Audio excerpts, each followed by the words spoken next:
সর্বপ্রথম আজকে জুমা দিয়ে উদ্বোধন করে আপনারা একত্রিত হয়েছেন, এটা রব্বে কারিমের একান্ত দয়া এবং মায়া ভালোবাসা ছাড়া এটা সম্ভব না।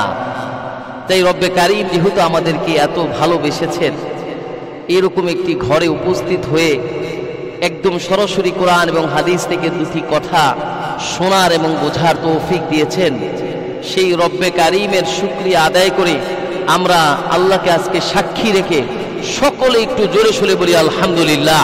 আমার সামনে যারা উপস্থিত থাকবেন সকলে বাবা, চাচা, ভাই, ভাতিজা এরা থাকবে, আশেপাশের ময় মুরব্বী যারা আছেন তারা থাকবে।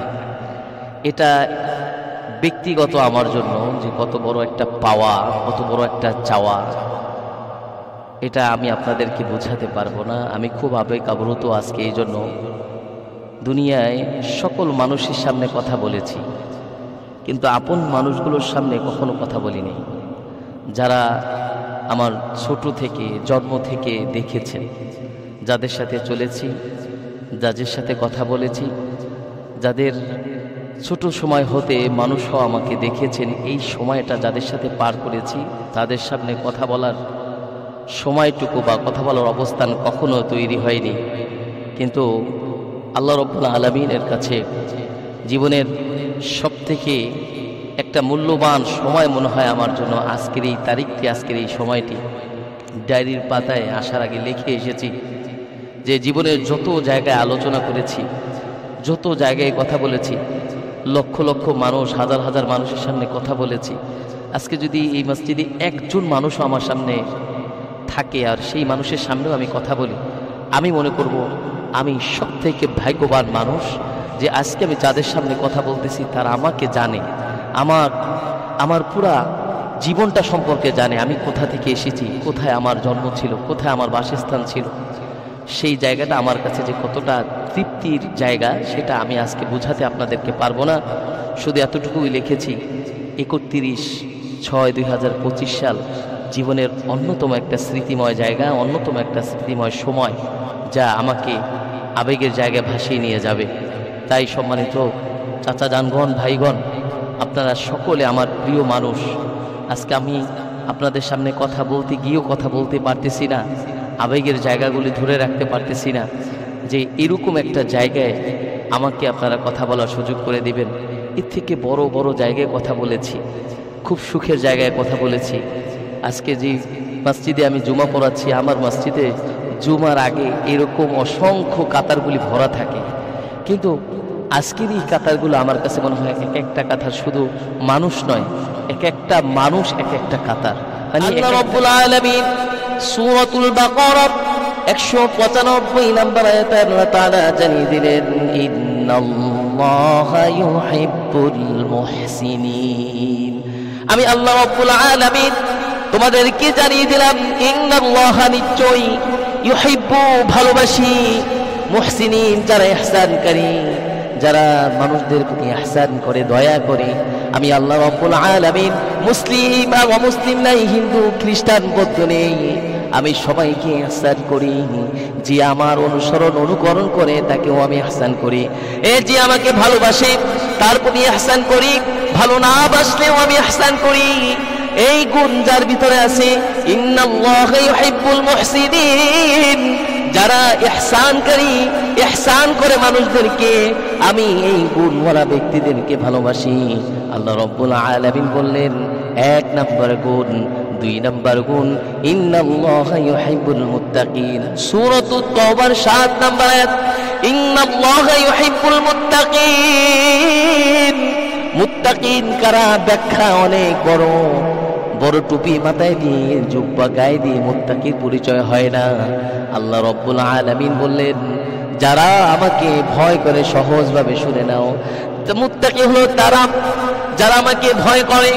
কোরআনের কথা যখন হয়, কোরআনের বর্ণনা যখন শুনি, আমি আল্লাহ রাব্বুল আলামিন বললাম, ইন্নামাল মুমিনুনা আল্লাযীনা ইযা যুকিরাল্লাহু ওয়াজিলাত কুলুবুহুম, যাদের অন্তরটা প্রকম্পিত হয়, আমাকে ভয় করে আর গুনাহ থেকে নিজেকে বিরত রাখে, আমি আল্লাহ রাব্বুল আলামিন ওই ব্যক্তিকে মুত্তাকির পরিচয় দিলাম। যারা আল্লাহকে দেখে নেয়, যারা আল্লাহর কোরআন শুনে নিজেকে পরিবর্তন করার চেষ্টা করে ওই ব্যক্তি মুত্তাকি। 2 নাম্বার গুণ। 3 নাম্বার গুণ, ইন্নাল্লাহা ইউহিব্বুত তাওয়াবিন, যারা তওবাকারী, তওবা করে, ভুল হলে নিজেকে সংশোধনের জন্য চেষ্টা করে, ওই তওবাকারীদেরকে আমি আল্লাহ রাব্বুল আলামিন ভালোবাসি। সর্বশেষ 4 নাম্বার গুণ, ওয়া ইউহিব্বুল মুতাতাহহিরিন, যারা নিজেকে পবিত্র রাখে। এই পবিত্রর ব্যাখ্যা অনেক কিছু। আপনি অপবিত্র থাকলে পবিত্র হওয়া, নিজেকে পরিবর্তন করা, নিজের গুনাহ থেকে নিজেকে পরিবর্তন করে তওবা করে নিজেকে পবিত্র রাখা।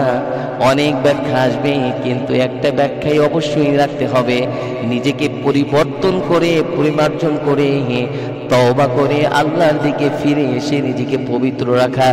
গুনার মতো এত খারাপ কাজের সাথে নিজেকে জড়িত না রাখা।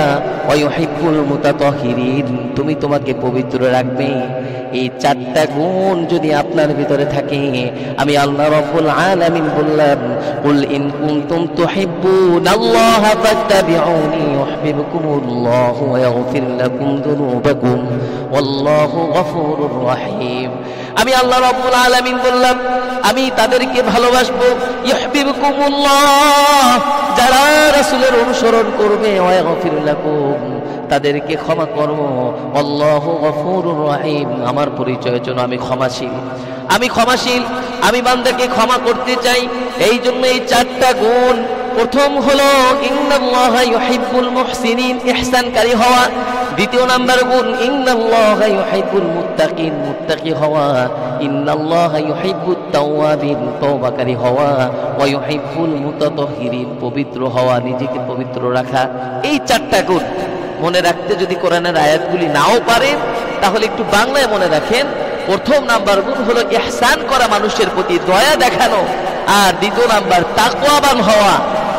আর 3 নাম্বার হলো আপনি তওবাকারী হবেন। ভুল করছেন, ভুল করতেই পারেন, আপনি ভুল করবেন, ক্ষমা চাবেন, এটাই স্বাভাবিক। এই জন্য তওবা করবেন। সর্বশেষ যে গুণটি থাকতে হবে, ওয়া ইউহিব্বুল মুতাতাহহিরিন, যে আপনাকে অবশ্যই পবিত্রতম নিজের তাকওয়াকে মেনটেন করে, আপনার কলবকে পরিবর্তন করে অবশ্যই আপনাকে পবিত্রতম জায়গায় পৌঁছতে হবে। এই 4টা গুণ যদি কোনো ব্যক্তি বজায় রাখতে পারে, আল্লাহ রাব্বুল আলামিন তাদেরকে ক্ষমার ঘোষণা দিয়েছেন। শুধু ক্ষমাই ঘোষণা দেয় নাই, আপনাদেরকে আজকে একটা অর্ধেক আয়াতের কিংবা একটা ওয়ার্ডের আপনি অনুবাদ সারা জীবন জানি মনে রাখতে পারেন, এটা আমি বুঝিয়ে দিব। অন্ততপক্ষে এতটুকু, যারা কোনোদিন আরবি পারেন নাই। কাসিরন শব্দের অর্থ অনেক বেশি, আর কাবীরন কলিলুন। এই কাসিরনে আবার একটা শব্দ আছে কাবীর, অনেক বড়। আল্লাহু আকবার কাবীর, আমরা যে বলি আল্লাহু আকবার অনেক বড়, কাসিরন অনেক। আর হলো কলিলুন, এই শব্দের অর্থ হলো ছোট, কম। এই শব্দ দুইটার অর্থ আপনাদেরকে বুঝাইতে চাইছে। এই জন্য কাসিরন বা কাবীরন অনেক বড়, অনেক বেশি, অনেকগুলি। আর কলিলুন অর্থ ছোট। এই 2টি শব্দ যদি বুঝতে পারেন, তাহলে কোরআনের একটি আয়াত আপনাকে বুঝতে হবে।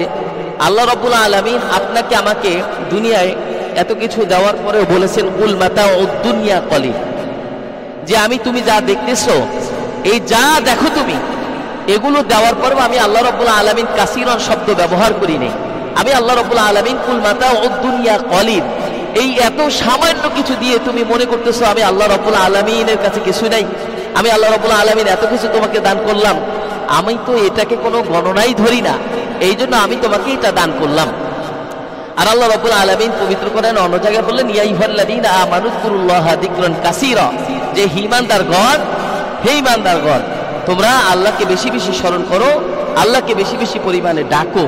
তাহলে আল্লাহ রাব্বুল আলামিন এত কিছু দেওয়ার পরেও কেন দুনিয়ার ক্ষেত্রে কালিলুন শব্দটা ব্যবহার করেছেন? একটু মনোযোগ সহকারে শুনবেন। এই বাচ্চারা যারা কথা বলে পিছনে একটু থামান, কেননা আমি চেষ্টা করতেছি যে আমার এই সুযোগটাকে জানি আমি কাজে লাগাতে পারি, কিছু বুঝাইতে পারি। এই যে আমরা ছোট সময় যখন ক্লাস করেছি, ক্লাস 3-র ক্লাসে আমরা এই 3-র ছেলেরাই বসতে হয়েছে, ক্লাস 9-এর ক্লাসে 9-এর ছেলেরাই বসতে হয়েছে, ইন্টারের ক্লাসে ইন্টারের ছেলেরাই বসেছে। কিন্তু এই কোরআনের ক্লাসটা এমন একটা ক্লাস, যে ক্লাস 2-তে পড়ে সে ওইখানে বসতে পারবে, আর যে মাস্টার্স করছে সেও এখানে বসতে পারবে। আমি মনে করি এরকম একটা সুন্দর ক্লাস প্রত্যেকটা মসজিদের খুতবা হওয়া উচিত, এরকম যে প্রত্যেকটা ইমাম সাহেব তার এই মুসল্লিদেরকে এমন সুন্দর জিনিস উপহার দিবে, এক সপ্তাহ থেকে অন্য সপ্তাহ পর্যন্ত, এই একটা সপ্তাহ তারা যা শুনেছে এর উপরে আমল করে জানি অন্য সপ্তাহের পুঁজি তারা নিয়ে যেতে পারে। এক সপ্তাহের পুঁজি আমি এখান থেকে নিয়ে সামনের সপ্তাহ পর্যন্ত আমি রিকভারি করব, এই একটা সপ্তাহ এর উপরে আমল করব। তাহলে কি শিখলাম, কি জানলাম? এটা অবশ্যই একজন নেতা, একজন ইমামের তার মুসল্লিদের প্রতি দায়িত্ব, কর্তব্য যে আমি আমার মুসল্লিদেরকে কি বুঝাতে পারতাম।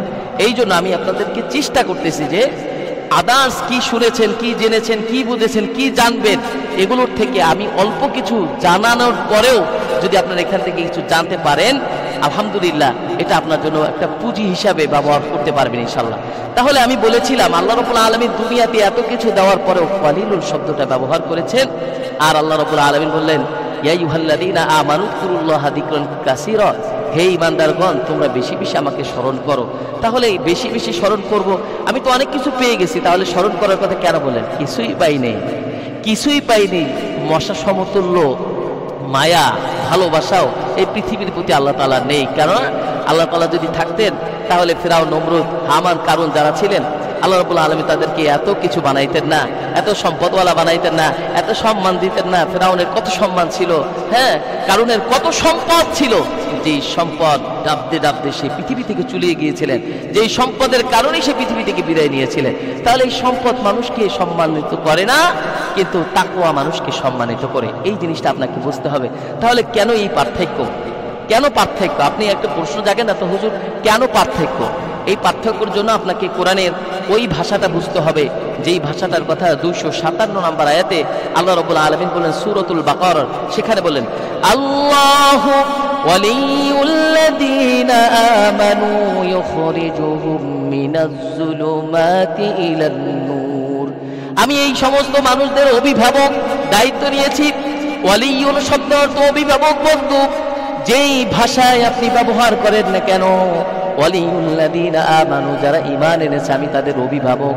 ইখরিজুহুম মিনাজ যুলুমাতি ইলান নূর, যারা অন্ধকারে ছিল আমি তাদেরকে আলোর দিকে নিয়ে যাব। কিন্তু তারা না, লা ইকরাহা ফিদ্দীন, যারা এই দিনকে অস্বীকার করে, দিনকে ভালোবাসে না, আমি তাদের অভিভাবক না। কঠিন একটি কথা। তাহলে বুঝতে হবে আল্লাহ রাব্বুল আলামিন বললেন এত কিছু দেওয়ার পরেও আমি আল্লাহ রাব্বুল আলামিন বললাম বেশি বেশি স্মরণ করো। আমি কাদের অভিভাবক তাও বললাম, قد تبين الرشد من الغي فمن يكفر بالطاغوت ويؤمن بالله فقد استمسك بالعروة الوثقى لا انفصام لها والله سميع عليم। আমি সব কিছু শুনি, আমি সব কিছু দেখি, এরপরেও আমি আল্লাহ রাব্বুল আলামিন শাস্তি কিন্তু তোমাদেরকে দেই না। তাহলে আমরা কেন আল্লাহকে ভালোবাসবো? আপনাদের একটা প্রশ্ন রেখে যাই। তাহলে আমরা তো সকলে বিশ্বাস করি আমরা আল্লাহকে ভালোবাসি, কিন্তু এখানে একটু প্রশ্নই থেকে যায় যে আমরা কেন আল্লাহকে ভালোবাসবো? আপনারা তো আমরা আমার কথাই বলতেছি, পৃথিবীর সমস্ত মানুষ শুধু স্বার্থের বিনিময়ে সকলকে ভালোবাসি। আল্লাহ রাব্বুল আলামিনকে কেন ভালোবাসবো? এই কথাটা কোরআন কি বলে? আল্লাহ রাব্বুল আলামিন সূরা জারিয়ার 56 নম্বর আয়াতে বললেন, ইল্লা লিয়াবুদুন, মানুষ এবং জিনকে, ওমা খলাকুতুল ইনসা ওয়াল জিন্না ইল্লা লিয়াবুদুন, জিন এবং মানুষদেরকে আমি আমার ইবাদতের জন্য সৃষ্টি করেছি। এইটা একদম সহজ কথা, সকলে বলে, সকলে জানে, সকলে শোনেন, আমরা ইবাদতের জন্য সৃষ্টি হয়েছি। কিন্তু আল্লাহ রাব্বুল আলামিন আমাদেরকে, আমরা যে আল্লাহ রাব্বুল আলামিনকে ভালোবাসি, স্বীকার করতেছি, আপনারা সকলে আগে স্বীকার করলে আমরা সকলে আল্লাহকে ভালোবাসি। এখানে একটি কথা, সেটা হলো আল্লাহ রাব্বুল আলামিন পবিত্র কোরআনের অনেক জায়গায় অনেক রেফারেন্স ব্যবহার করা যায়, কিন্তু আমি ওই আগেই বলেছি আপনারা সবাই আমার একদম বাবা, চাচা, ভাই, সকলকে এই ক্লাসটাকে সুন্দর করে গুছিয়ে বোঝানোর জন্য আমি চেষ্টা করতেছি যে দুইটা কথা একটু মনে রাখেন। গুণ বলেছিলাম 4টা, আর এখন 2টা কথা মনে রাখার জন্য বলতেছি। নাম্বার 1, আল্লাহকে কেন ভালোবাসবো? ওয়া ইন তাউদ্দু নি'মাতাল্লাহি লা তুহসুহা, সূরা ইব্রাহিমের 14 নম্বর আয়াত। এবং আল্লাহ রাব্বুল আলামিন এই সেম আয়াত আবার আল্লাহ তাআলা সূরা রহমানের 33 বার একই কথা, আমি তোমাকে ভালোবাসি, আমি তোমাকে ভালোবাসি, আমি তোমাকে ভালোবাসি। এই কথাটা যেমনিভাবে বারবার বলা যায়, আল্লাহ রাব্বুল আলামিন বলেছিলেন ফাবি আইয়ি আলাই রাব্বিকুমা তুকাযিবান, একবার না, 2 বার না, 3 বার না, 4 বার না, 5 বার না, 33 বার এই শব্দটা ব্যবহার করেছেন। কেন জানেন? ব্যবহার করেছেন এই জন্য আল্লাহ রাব্বুল আলামিন বললেন, বান্দা আল্লাহ তাআলার কোন কোন নিয়ামতকে তোমরা অস্বীকার করবে। এখানে ব্যবহার করেছেন কোন কোন নিয়ামত। আর এই সূরা ইব্রাহিমের 14 নম্বর আয়াতে আল্লাহ তাআলা বললেন, ওয়া ইন তাউদ্দু নি'মাতাল্লাহি লা তুহসুহা। বান্দা একটু গণনা করো, 1 2 3 4 5 6 এরকম একটু গণনা করো তো। আমার দরকার নেই কোন কোন নিয়ামত, একটু গণনা করে দেখাও না। গণনা করে তুমি দেখতে পারবে না, সব নিয়ামতের উপরেই আমরা ভেসে আছি। নাম্বার 1 এই জন্য ভালোবাসি। নাম্বার 2 আল্লাহ রাব্বুল আলামিন সূরা বুরুজের 16 নম্বর আয়াতে আল্লাহ তাআলা বলেন, ফাআলু লিমা ইউরিদ। আল্লাহ যা ইচ্ছা তাই করতে পারেন। আল্লাহ পথের ফকির থেকে ধনী বানাইতে পারেন, একদম ধনী থেকে পথের ফকির বানাইতে পারেন, শুধু কুন ফায়াকুন একটা ইশারায়। এই জন্য আবু বকর রাদিয়াল্লাহু তাআলা আনহু মৃত্যু সজ্জায়, তখন সবাই বলছেন, আপনি কি ডাক্তার দেখাইছেন? ডাক্তার কি বলছেন? আবু বকর সে যখন একদম মৃত্যু সজ্জায়, তখন সমস্ত সাহাবীর উপস্থিত হয়েছেন, বলতেছেন, আপনি কি ডাক্তার দেখাইছেন? ডাক্তার কি বলছে? ডাক্তার বলছে ফাআলু লিমা ইউরিদ। ফাআলু লিমা ইউরিদ, ডাক্তার এটা বলছেন? বলছে হ্যাঁ। কি বলেছেন? বলেছেন আল্লাহ যা ইচ্ছা তাই করতে পারেন, আমাকে নিয়ে যাওয়ার সময় হলে আল্লাহ নিয়ে যাবেন। এটাই আল্লাহ তাআলা বলছেন। আল্লাহ যদি ফেরত দেওয়ার সময় হয়, কিছুদিন রাখার সুযোগ হয়, তাহলে আল্লাহ রেখে দিবেন। এটাই আল্লাহ তাআলার বাণী। তাহলে দেখেন কি বিশ্বাস আর কি আস্থার কারণে আজকে তারা দামি মানুষ হয়েছেন। সেই দামি মানুষগুলোর উদাহরণ তো আল্লাহ তাআলা কোরআনে দিয়েছেন। আল্লাহ তাআলা কিন্তু আমরা যে শ্রেষ্ঠ সেটাও আল্লাহ তাআলা বলেছেন, যে আল্লাহ রাব্বুল আলামিন বলেন, উখরিজাত লিন-নাস তা'মুরুনা বিল মা'রুফ ওয়া তানহাউনা আনিল মুনকার। মানুষ সবথেকে শ্রেষ্ঠ, কিন্তু মানুষের ভিতরে 2টা জিনিস তারা যদি উপলব্ধি করতে পারে। আজকের এই আয়াতটা একটু নিয়ে যান।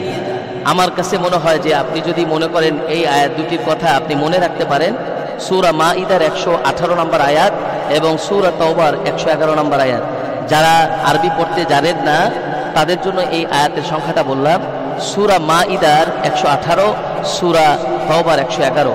এই 2টা আয়াতের ব্যাখ্যা এবং এই 2টা আয়াতের অনুবাদ যদি আপনি মনে রাখতে পারেন সারা জীবন, তাহলে আপনি পৃথিবীর সবথেকে সুখী মানুষ। আপনি বলবেন কেন? একটা আয়াতের ভিতরে আল্লাহ রাব্বুল আলামিন এটা প্রশান্তির কথা বলেছেন, আর একটা আয়াতের ভিতরে আল্লাহ তাআলা বলেছেন যে তুমি যা পেয়েছো, যা অর্জন করেছো, এগুলো কিছুই না, এগুলো আগে থেকেই তুমি বিক্রি করে দিয়েছো। একটু মনোযোগ সহকারে শোনা যাবে সবাই কি গরম লাগতেছে? বেশি কষ্ট হইতেছে না তো? আর কি একটু আলোচনা চালাবো ইনশাআল্লাহ। আল্লাহ রাব্বুল আলামিন বললেন, বান্দা সূরা মাঈদার এই 118 নম্বর আয়াত আল্লাহ তাআলা বলেন, ইন তুআদ্দিবুহুম ফাইন্নাহুম ইবাদু ওয়া ইন তাগফির লাহুম ফাইন্নাকা আনতাল আজিজুল হাকীম। আমরা শত অপরাধের পরেও আল্লাহ রাব্বুল আলামিনের কাছে যখন আমরা বলি না যে আল্লাহ এই পৃথিবীতে সকল বাদশার বাদশা তুমি, আমার একটা পরিচয় আছে, আমি তোমার গোলাম, তাহলে আল্লাহ তুমি চাইলে তো ইন তুআদ্দিবুহুম ফাইন্নাহুম ইবাদু, তাহলে তুমি চাইলে তো আমার মতো গুনাহগারকে ক্ষমা করতে পারো। কিন্তু এই পৃথিবীতে সবাই জবাবদিহিতার একটা কাঠগড়ায় দাঁড়িয়ে আছে, কিন্তু তুমি তো কারো কাছে জবাবদিহিতার কাঠগড়ায় দাঁড়িয়ে নাই। তুমি চাইলে আমার মতো অধমকে মাফ করে দিতে পারো। আল্লাহ তুমি চাইলেই তো আমাকে ক্ষমা করে দিতে পারো। আল্লাহ তাআলার কাছে যখন একজন বান্দা এরকম কাকুতি মিনতি করে করবে আর বলবে, তাহলে আল্লাহ রাব্বুল আলামিন বললেন, আমার বান্দা এতটা অসহায় বোধ করতেছে, আমি আল্লাহ তাআলা তার জীবনের সমস্ত গুনাহ মাফ করে দিলাম। বলে সুবহানাল্লাহ। একটু জোরে সুবহানাল্লাহ বলি। এটা হলো আপনার জন্য একটা শান্তির বার্তা। ভিক্ষুক আপনার কাছে যদি ভিক্ষা চায়, যার অবস্থানটা যেরকম সে আপনার কাছে ভিক্ষা চাবে। একটা ভিক্ষুক যদি কেঁদে কেঁদে আপনার পা পর্যন্ত জড়িয়ে পড়ে, আপনি চেষ্টা করবেন সর্বোচ্চটুকু তাকে ভিক্ষা দেওয়ার জন্য। আর একজন ভিক্ষুক যদি বলে ভাই কিছু থাকলে দেন, আপনি ওকে ওরকম ভাবেই মানে দানটা করবেন।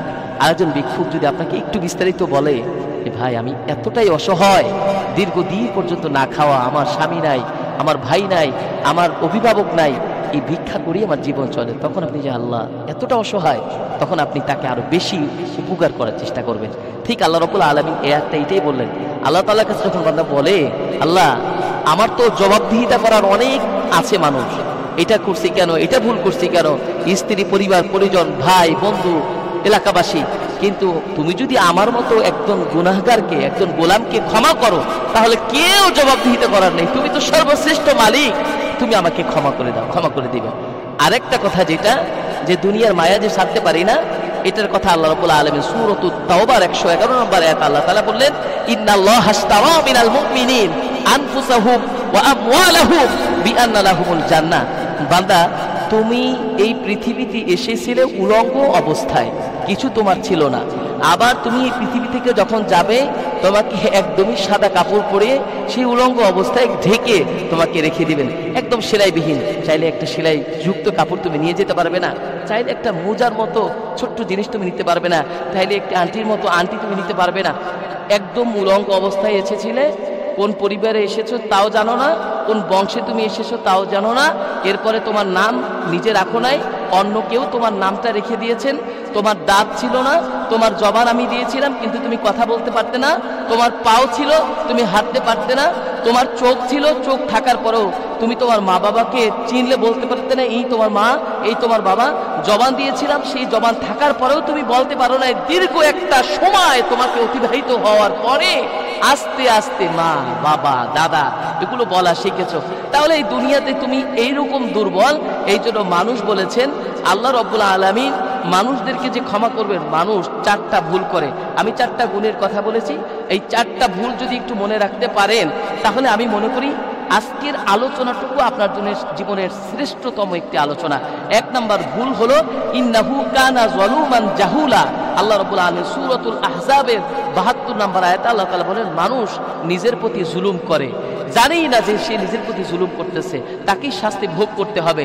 আর মানুষ অজ্ঞ, এতটাই অজ্ঞ, এতটুকু বোঝে না যে আমার কিছুই ছিল না, আমার মাথাটা ঠিক আছে বিদে আমাকে এখানে আপনারা বসাইছেন।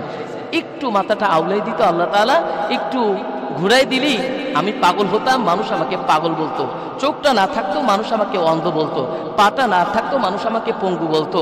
আমাকে যদি মানুষ পঙ্গু বলতো, হাত না থাকার কারণে, চক্ষু না থাকার কারণে অন্ধ বলতো, আল্লাহ রাব্বুল আলামিন এগুলো দিয়েছেন। এগুলো দেওয়ার পরও আল্লাহ রাব্বুল আলামিনের সাথে জুলুম করতেছি, এতটাই যালুমান জাহুলা, অজ্ঞ তারা, এই জন্য এই ভুলটা করতেছে। আল্লাহ রাব্বুল আলামিন বললেন, ও খুলিকাল ইনসানু দাঈফা। ওই যে বললাম মানুষ যে দুর্বল, তারা জানে না তারা যে এতটাই দুর্বল। তার কিছুই ছিল না, তার বংশ ছিল না, সম্পদ ছিল না, সে কোনোদিন এত সম্পদের মালিক হবে এটাও সে জানতো না। এরপরেও আল্লাহ রাব্বুল আলামিন তাকে সম্পদের মালিক বানাইছে, আল্লাহ তাআলা তাকে সম্মানের মালিক বানাইছে, আল্লাহ রাব্বুল আলামিন বিশাল কিছু তাকে বানিয়ে দিয়েছেন। এরপরেও মানুষ বোঝে না আমি যে দুর্বল, আমি নিজেরটা কিছুই করতে পারবো না, এটা মানুষ বোঝে না। ওয়াকানাল ইনসানু আজুলা। মানুষ তাড়াহুড়াশীল, মানুষ এটা চিন্তা করে না এসেছিলাম, হাঁটতে পারি নাই, আস্তে আস্তে দীর্ঘ 5টি বছর 3টি বছর পরে কথা বলা শিখেছি। এখন এত তাড়াহুড়া করি, আমাকে বসতে হবে, আমাকে জানতে হবে, আমাকে অনেক কিছু অর্জন করতে হবে। এত তাড়াহুড়া, তাড়াহুড়ার কাজ হলো শয়তানের কাজ, এইটা জানি করে না। ইন্নাল ইনসানা খুলিকা হালুআ। মানুষ হতাশাগ্রস্ত, এত কিছু পাওয়ার পরে হতাশ, কিছুই নাই, কিছুই জানি না। আমি তো মনে করি আপনার চক্ষু ঠিক আছে, আপনি ধনী ব্যক্তি, আপনাকে আল্লাহ রাব্বুল আলামিন পরিপূর্ণভাবে সৃষ্টি করেছেন, আপনার মতো ধনী এই পৃথিবীতে আর কেউ নেই। এই জন্য আল্লাহ রাব্বুল আলামিন বলেন ইন্নাল ইনসানা খুলিকা হালুআ। মানুষ তাড়াহুড়া করে, মানুষ হতাশাগ্রস্ত। এই হতাশা হওয়া যাবে না, আর এই হতাশা মানুষ জানি না হয়। এই জন্য আল্লাহ রাব্বুল আলামিন বললেন, ইন্নাল্লাহা আশতারা মিনাল মুমিনিন আনফুসাহুম ওয়া আমওয়ালাহুম বিআন্না লাহুমুল জান্নাহ। আমরা যে জীবন পেয়েছি আর আমরা যে সম্পদ অর্জন করেছি, এগুলো জান্নাতের বিনিময়ে অনেক আগেই আল্লাহ রাব্বুল আলামিনের কাছে বিক্রি করে দিয়েছি। এই জন্য জান মাল সম্পদ জীবন যা আছে এগুলো মোটেও আমার কিছু না, সমস্ত কিছু আল্লাহ তাআলা অনেক আগেই ক্রয় করে নিয়েছেন। যা আসি এই মুসাফির অবস্থায় কিছুদিন আমরা ব্যবহার করতেছি। আপনি এই বাড়ি থেকে ঢাকায় যাবেন, কিছু প্রস্তুতি নিয়ে যান, কিছু জামা কাপড় নিয়ে যান, আবার চলে আসতে হবে। ঠিক আল্লাহ রাব্বুল আলামিন বলছেন, আমি তো তোমাকে এই মুসাফির অবস্থায় পৃথিবীতে পাঠাইছি, তুমি একজন মুসাফির, আবার কিছুদিন পরে আমি ডাকলে চলে আসতে হবে। এই জন্য বান্দার কোনো কষ্ট করবে না। আল্লাহ রাব্বুল আলামিন বললেন যে রাসূল সাল্লাল্লাহু আলাইহি ওয়াসাল্লাম তার বাবা না থাকার কারণে তার দাদার কাছে মানুষ হয়েছেন। সর্বোপরি যখন তার দাদা চলে গেলেন, চাচার কাছে মানুষ হয়েছেন। চাচা ইসলাম ধর্ম গ্রহণ করে নাই, কিন্তু চাচা তাকে এত বেশি ভালোবাসতেন, যত শত্রু আছিল মুহাম্মাদের গায়ে একটা কথা একটা আঁচড় দেওয়া যাবে না, এরকম প্রোটোকল দিতেন। তো চাচা ইসলাম ধর্ম গ্রহণ করে নাই, কিন্তু সে সময় যখন একদম চলে যায় তখন চাচাকে বলেছিলেন, ইন্নাকা লা তাহদি মান আহবাবতা ওয়ালাকিন্নাল্লাহা ইয়াহদি মান ইয়াশা। যে চাচা আপনি ইসলাম ধর্মে আসেন, ইসলাম ধর্ম অনুসরণ করেন। কিন্তু তার চাচা কিন্তু ইসলাম ধর্ম গ্রহণ করতে পারে নাই। আল্লাহ রাব্বুল আলামিনের কাছে এতটুকু বলেছিলেন, আপনি শুধু লা ইলাহা ইল্লাল্লাহ এতটুকু বলেন, আর যে মুহাম্মাদুর রাসূলুল্লাহ এই আমার নামটা, এইটা আমি ওই সময় দেখে নিব আমার চাচা দানের জন্য। এই কথা বলেছিলেন। কিন্তু ওনার একবার মনে হয়েছিল মুহাম্মাদের কথা জীবনেও মিথ্যা হয় না, আমি এটা বলি। পাশে আবু জেহেল থাকার কারণে আবু জেহেল বলছে, তুমি কিন্তু এটা বলতে পারো না, এটা আমার বংশের কথা, তুমি কিন্তু মুহাম্মাদের অনুসরণ করতে পারো না, তোমার বাবাও কিন্তু এই ধর্ম থেকেই মৃত্যুবরণ করেছিলেন, তুমি কিন্তু তোমার ধর্মকে ছোট করতে পারো না, তোমার কারণে কিন্তু তুমি এই ধর্মের পথ আসতে পারো না। তখন আবার সে মনে নেন না, আমার বাবাও তো এটা করে নাই, তাহলে আমি কেন করব। এই জন্য ভাইরা আমার, আল্লাহ রাসূল খুব কষ্ট যখন পাইতেছিলেন, সাথে সাথে জিব্রাইলের মাধ্যমে আল্লাহ রাব্বুল আলামিন এই আয়াতটা নিয়ে আসছেন, জিব্রাইল যাও, আমার বন্ধু যেন একটুকু কষ্ট মনে না পায়, যে আমি যাকে ভালোবাসবো সেই যে ইসলাম ধর্ম গ্রহণ করবে, এই ভালো কথা বলবে, ভালো কাজ করবে, এটা না, আমি আল্লাহ রাব্বুল আলামিন যাকে ভালোবাসবো, আমি আল্লাহ রাব্বুল আলামিন যার জন্য এই ভালো কাজগুলি রাখবো, সেই এই ভালো কাজ করতে পারবে। এই জন্য সম্মানিত হাজিরিন, আপনি যদি একবার স্মরণ করেন যে আপনাকে আমাকে আল্লাহ রাব্বুল আলামিন ভালো রেখেছেন, ভালো করেছেন, তাহলে এটা আল্লাহ রাব্বুল আলামিনের একান্ত দয়া, মহাব্বত, ভালোবাসা।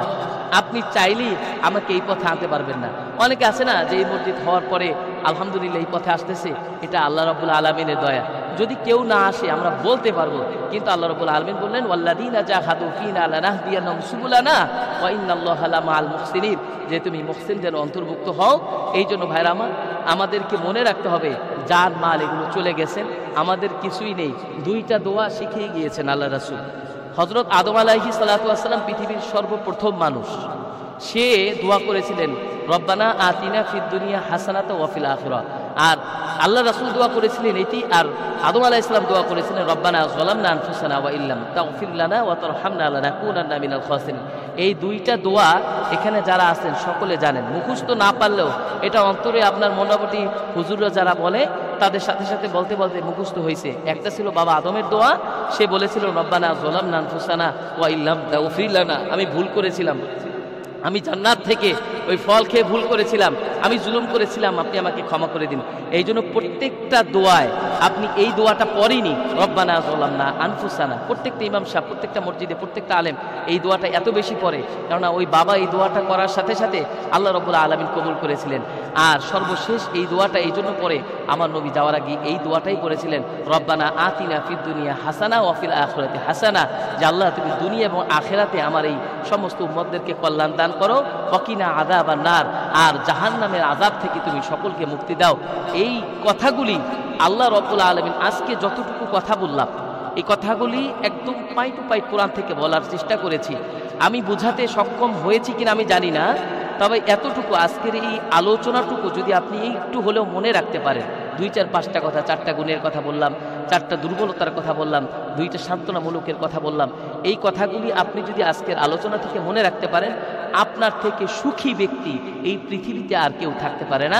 তাই আসুন, আমরা এখনো সময় আছে, এই সময় নষ্ট না করে আল্লাহ রাব্বুল আলামিন আমাদেরকে এত সুন্দর একটি প্ল্যাটফর্ম করে দিয়েছেন, এত সুন্দর একটি ঘর বানানোর ব্যবস্থা করে দিয়েছেন, যেই ঘর থেকে হেদায়েতের নূর সমস্ত জায়গায় পৌঁছে যাবে। তাই আসুন, আর দেরি না করে, সময় নষ্ট না করে, আমার হায়াতে জিন্দেগি থাকাকালীন আমি আমার তওবাকে, আমি আমার জীবনকে, আমি আমার সময়কে গুরুত্ব দিয়ে পুরা জিন্দেগিটাকেই আমরা পরিবর্তন করি। আল্লাহ রাব্বুল আলামিন আমাকে সহকারে আজকের এই আলোচনাটুকু যারা শুনেছেন, আল্লাহ রাব্বুল আলামিন সকলকে কবুল করুক, সকলে